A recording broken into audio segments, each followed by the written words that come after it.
বিশ্ব ইতিহাসে কাবা শরীফ কেবল একটি স্থাপনা নয়, এটি মুসলিম উম্মার হৃদয়ের কেন্দ্রবিন্দু, ঐক্যের প্রতীক এবং নবুয়তের ধারাবাহিকতার সাক্ষ্য।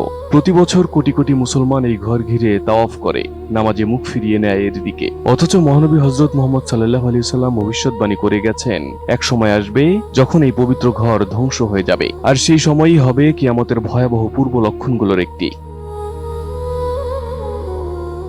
সহিহ বুখারীর হাদিসে বর্ণিত আছে, রাসূলুল্লাহ সাল্লাল্লাহু আলাইহি ওয়াসাল্লাম বলেছেন, যখন কাবাঘর ধ্বংস হবে তখন কিয়ামত খুব কাছাকাছি চলে আসবে। অর্থাৎ কিয়ামতের বড় আলামতগুলো যেমন ইমাম মাহদীর আগমন, দাজ্জালের আবির্ভাব, হযরত ঈসা আলাইহিস সালামের আগমন, ইয়াজুজ মাজুজের ফিতনা, এসব ঘটনার পরেই কাবা ধ্বংসের মর্মান্তিক ঘটনা সংঘটিত হবে।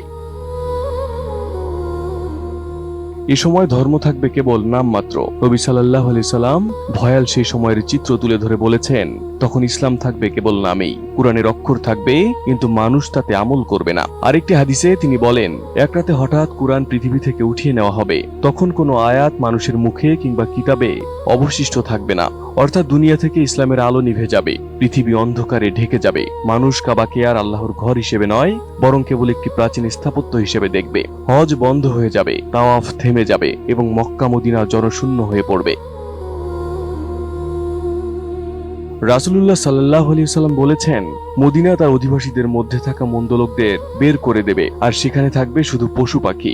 অর্থাৎ ভালো মানুষ বা ঈমানদার কেউ অবশিষ্ট থাকবে না। ইসলামের প্রভাব তখন সম্পূর্ণ বিলুপ্ত হবে পৃথিবী থেকে, আর এরপরেই ঘটবে সেই ভয়াবহ দৃশ্য।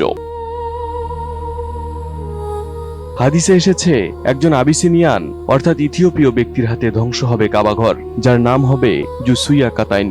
সে হবে কালো, তার পা হবে পাতলা বিশিষ্ট। ওই ব্যক্তি আফ্রিকার দিক থেকে আগত কালো বর্ণের হবে। সে একে একে কাবার ইট পাথর ও অলংকার খুলে ফেলবে, যেন এই ঘরটি কখনো ছিলই না। তখন তাকে থামানোর মতো কোনো ঈমানদার মুসলমান থাকবে না। ইতিহাসে কাবাঘর একাধিকবার ক্ষতিগ্রস্ত হয়েছে, কিন্তু কখনো সম্পূর্ণ ধ্বংস হয়নি। ইবনে জুবায়ের ও হাজ্জাজ বিন ইউসুফের যুদ্ধের সময় 683 খ্রিস্টাব্দে কাবা ক্ষতিগ্রস্ত হয়। আব্বাসীয় যুগে আগুন ও বন্যায় আংশিক ধ্বংস হয়, কিন্তু প্রতিবারই মুসলমানদের ঐক্য ও ভালোবাসায় তা পুনর্নির্মিত হয়েছে। তবে শেষ জামানায় এর ধ্বংস হবে চূড়ান্ত, তখন আর কেউ পুনর্নির্মাণের শক্তি বা ঈমান রাখবে না। কাবার ধ্বংস কিয়ামতের শেষ সূচকগুলোর একটি। এর পরপরই ঘটবে ভয়াবহ প্রাকৃতিক বিপর্যয়। মানুষের হৃদয় থেকে শান্তি বিলীন হবে, সূর্য পশ্চিম থেকে উঠবে এবং পৃথিবীতে ধ্বনিত হবে কিয়ামতের চূড়ান্ত আহ্বান।